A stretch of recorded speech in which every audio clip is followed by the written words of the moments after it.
Est-ce normal que les enfants soient tout le temps malades? Voilà une question qui m'est énormément posée à chaque fois que je parle de santé avec les parents et que j'observe que leurs enfants sont malades quasiment tous les mois. Ils me disent souvent que c'est totalement normal, que la vie en collectivité, à l'école, à la crèche, etc.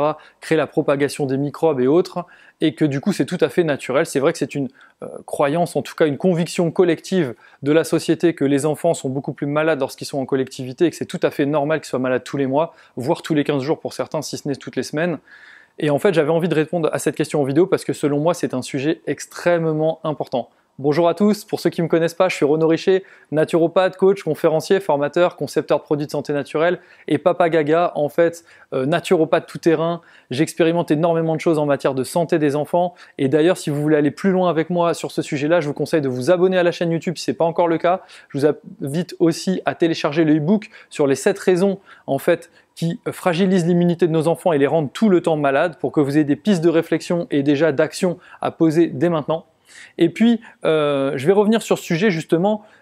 Et avant toute chose, je voudrais vous dire, il ne faut pas se culpabiliser parce que souvent, quand on parle de est-ce que c'est normal ou pas normal, dès qu'on commence à dire finalement les parents jouent un rôle, tout le monde culpabilise. Il ne s'agit pas de culpabiliser, il s'agit simplement de prendre conscience de notre rôle et de notre influence. Et au lieu finalement de se sentir un peu extérieur et victime de ce qui se passe, je vous invite en fait à vous sentir en permanence responsable de ce qui se passe et capable d'agir et actif, acteur en tout cas.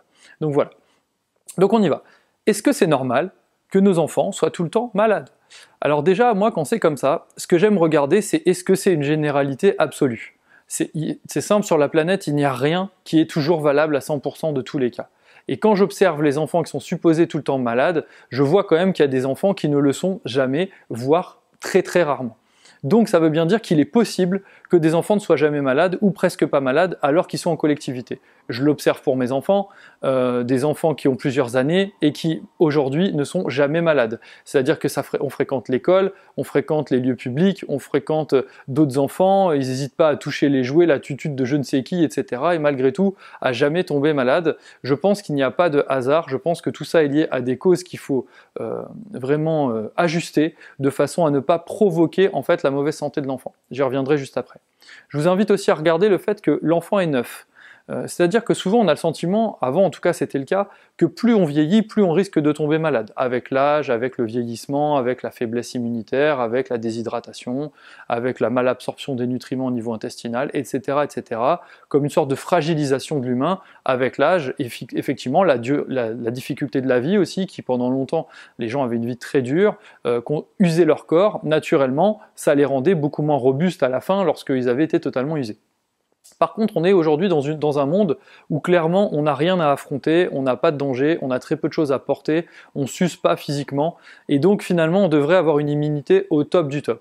Combien de gens qu'on peut croiser ont changé leur mode de vie, ont changé leur mode de pensée, étaient tout le temps malades avant et ne sont plus jamais malades?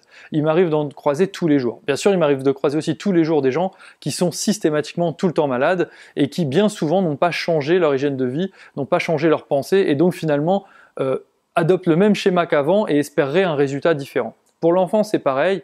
Je vous dis, l'enfant est neuf, l'enfant sort de son nid, il est totalement neuf, il a toutes les fonctions en lui pour grandir, pour évoluer, etc. L'enfant est plein de vitalité, l'enfant est plein de joie de vivre, l'enfant est plein d'enthousiasme, a une capacité en fait à switcher au niveau de ses émotions, à ne pas rester enfermé dans une émotion négative hors du commun, donc il devrait aller bien. Aujourd'hui, ce que je constate, malheureusement, et ce n'est pas du tout pour culpabiliser, c'est pour générer la prise de conscience chez les parents et les grands-parents, ainsi que leur rendre en fait la responsabilité et donc la capacité d'agir sur la situation de leur enfant, qui lui, honnêtement, subit son mode de vie par le biais de ses proches. L'enfant ne choisit pas dans quelle voiture il roule, qu'est-ce qu'il mange, etc. Malheureusement, donc il n'est pas vraiment souverain de ce qui lui arrive. Et en fait, ce qui est intéressant de comprendre dans ce que j'observe, c'est que réellement, les enfants sont tout neufs, sont censés aller bien, ont une santé qui a envie de s'exprimer, une force vitale qui a envie de s'exprimer pour le réparer, le guérir, le faire grandir, le faire être meilleur chaque jour. Par contre, le mode de vie et l'environnement psycho-émotionnel et physique que les parents imposent à l'enfant, ou les grands-parents, ou la nounou, ou la crèche, ou l'école, etc., c'est ça qui va entraver cette pleine expression de la force vitale intelligente qui nous anime et qui génère en nous la santé et la guérison.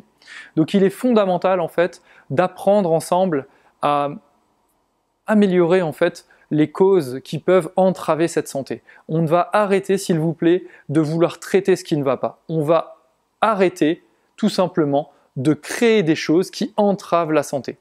C'est totalement différent de dire j'ai une bactérie ou un virus et donc il faut que je prenne un médicament ou des plantes, etc. selon les convictions de chacun. Et c'est totalement différent au contraire de réfléchir à qu'est-ce qui fait qu'aujourd'hui mon corps est dans l'état que ce virus se développe alors que d'autres étaient dans la même pièce et ne l'ont pas attrapé. Je dis souvent à des amis, vous pouvez tousser dans mon verre quand vous êtes malade, j'ai la certitude absolue en moi que si je bois ce verre, je ne tomberai pas malade. Déjà d'une part parce que j'ai une conviction profonde que je ne tomberai pas malade, et de deux parce que je connais mon hygiène de vie et mon potentiel immunitaire. Malgré des moments difficiles, malgré des moments où il y a des écarts, en fait, l'ensemble de mon mode de vie a tendance à favoriser une immunité à toute épreuve, et donc même si je suis extrêmement fatigué, même si tout ça par moment, en fait, il m'arrive jamais d'attraper quoi que ce soit, à part un gros coup de pompe et la vie qui me ramène au fait de dire, bah non, là maintenant il faut se reposer. Chez l'enfant, c'est pareil, l'enfant est en pleine santé, l'enfant est censé aller bien, tout ce qu'il fait aller mal, en fait, c'est quelque chose qui entrave sa santé naturelle, et donc c'est à vous vraiment de prendre conscience de ça.